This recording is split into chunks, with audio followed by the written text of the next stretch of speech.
land. They didn't know better than us. So we knew what tree to run through, we knew portals we can cut through, swamps we can cut through. It's our land. So that's why my folks was run away, get away.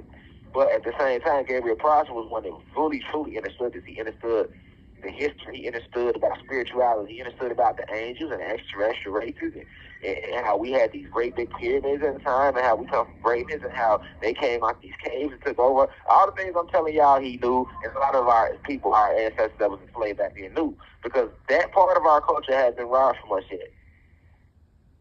So even amongst those that was enslaved. But Gabriel Prosser was, and his name was Gabriel, they called him Prosser, because he was a very prosperous individual. Not only was he literate, but he was making a nice legend for himself as a blacksmith. Like I say, he stood about 6'2", 6'3", or at least that's what they'll tell you if you look him up. But in reality, because we were more healthier back then, and the foods and things like that, he really stood about 6'7", 6'8". Very intimidating to a lot of the slave masters physically. He was. He landed in Richmond, Virginia, right? Which is, if you know the history of how the tribe the area of the East Tribe, you would know that the Cherokee had the whole South. The Carolinas all the way to the Mississippi, all of that was Cherokee land. So it would make sense that he was a descendant of the Cherokee tribe. So you can say, let's call him what he was. He was Cherokee, right? And remember, they would enslave us and rename us African Americans. That's easy to do today. That ain't easy to do when you pull up on the ship today calling me an African American. And I just know yesterday I've been a Cherokee all my damn life. So you got that there. You have a war raging, right? At the same time between the tribes and the Spanish conquistadors that were trying to conquer the land. At that time, they was known as the 13 colonies, right? And Gabriel Prosser, they was in Richmond, Virginia. And he got tired of seeing how those slave masters was oppressing the people. So what he did was he was very spiritual. And he was very tapped in with the Orishas. And he kind of did what they did in the Haitian Revolution, where he made altars and he went out into nature and he meditated and he was inspired by the ancestors, by the Most High, by the infinite creator to lead this uprising, right?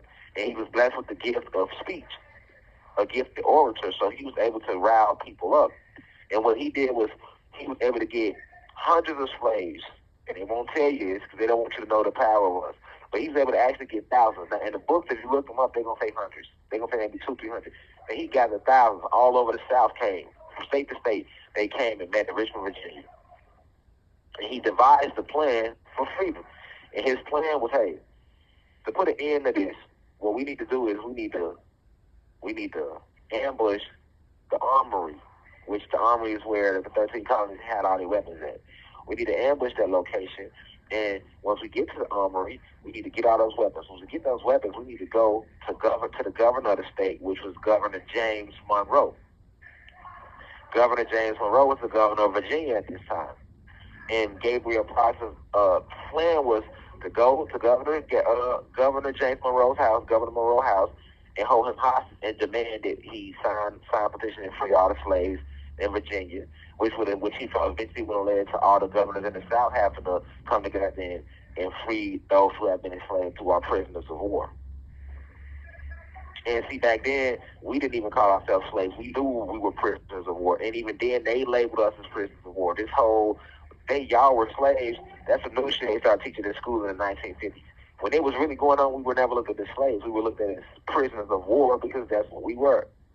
And if they use the word prisoner of war, then that will let you know that they don't have any power. Because when they say they're slaves, is that that places power with them over you, subconsciously, right? Because you're like, damn, at one point in time, they completely dominate, but that ain't how they went. And that's another reason why they don't want you to know that majority of us were free. Slavery was a phase that lasted only so long, and only 5% of us was enslaved out of our entire population. Right? So, Gabriel Prosser, being aware of this, right? And another reason he was called Gabriel is because, see, I think a lot what people don't know is angels can materialize in the flesh, just like fallen angels can. And another thing that they don't speak about, that Gabriel Prosser is actually the Archangel Gabriel. The same archangel that went in that spoke and inspired the Prophet Muhammad and gave him the download, which while Muhammad was in the desert, or was in deep meditation, which eventually would become the Quran of today, right? The same Archangel Gabriel that they talk about in the Bible that comes and gives messages to all of the prophets. Well, that same Gabriel materialized in Richmond, Virginia in their year 1776 in the form of a 6'7" black god that was there to inspire a revolution. And because those who oppress us, they deal with it on a spiritual level. They don't talk about that side because they worship Satan. They worship Zeus. So they have high priests, and they have fallen angels, and they have the Pope, who is the high priest for Satan, who are aware of this. This is why when we come here, they know exactly who we are by testing our blood. So they knew that Gabriel Prosser was actually the Archangel Gabriel who materialized through the womb of the mother and came to lead an uprising, because angels come and materialize too. Not all the time, but they do it. That's another lecture for another time. But this is the true reason why he was called Gabriel, right? And Gabriel Prosser, right, knew what his mission was in that lifetime, right?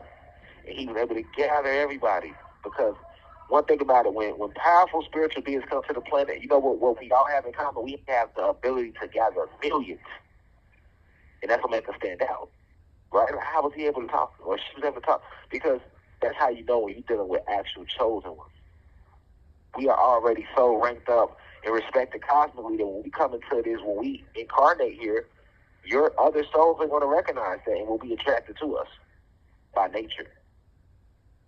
And we are vibrating so high that Zeus is aware when we come here, and that's why he attacked the chosen ones even harder all throughout history. This is why. But Gabriel Prosser, he gathered all these slaves, right? And everybody agreed on the plan. The plan was set in stone. But the plan didn't go through, because the night of when they was going to go to the governor's house, a rainstorm came through, right? They'll tell you that a rainstorm came through, and it rained real hard. But the rainstorm was divine, because it wasn't meant for the slaves to take over Richmond. It was just meant to show the state of where we were as a whole. Because, see, what happened was that by that rainstorm coming through, you had two slaves that went back and told Governor James Monroe what was going on. Hey, man, it's about 10,000 of them that gathered, man, and they planning on raiding the governor and taking over the South and freeing all the slaves into slavery.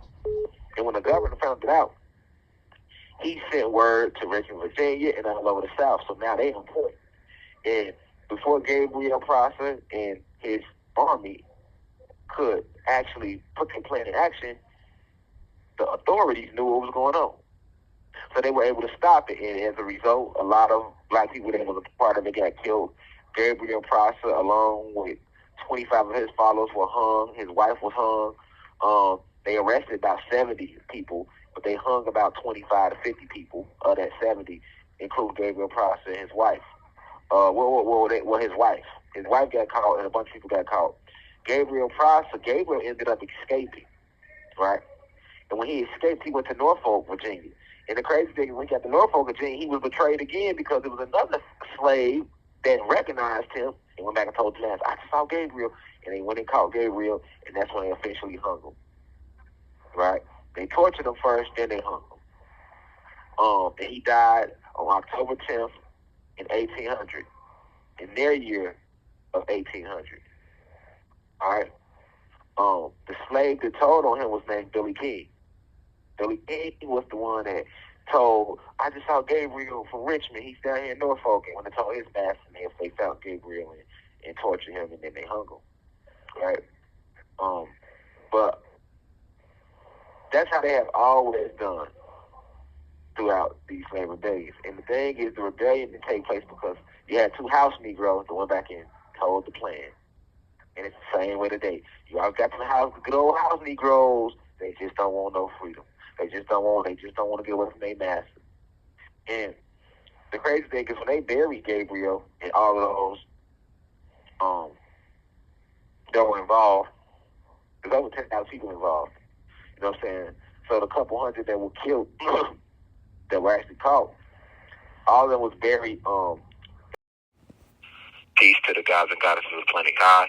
Peace, meaning positive energy, always creates elevation. Peace to all the high vibration human beings. Peace to the ancestors for working through me.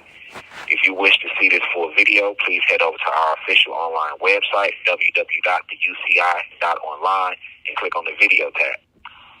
Also, you can click, the shortcut to this video is to click the link below. It will be in the pinned comment in the comment section below. You can click the link and it will take you directly to this video so that you can watch this full video. Please be sure to continue to spread the message via social media. Use the hashtags on TikTok, Rashad Jamal, and hashtag free Rashad Jamal. Be sure to continue. Thank you for everyone that's donating to the university and for those who are subscribing to the online website.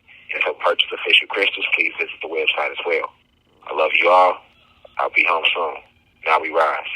I leave as I come. Ashe.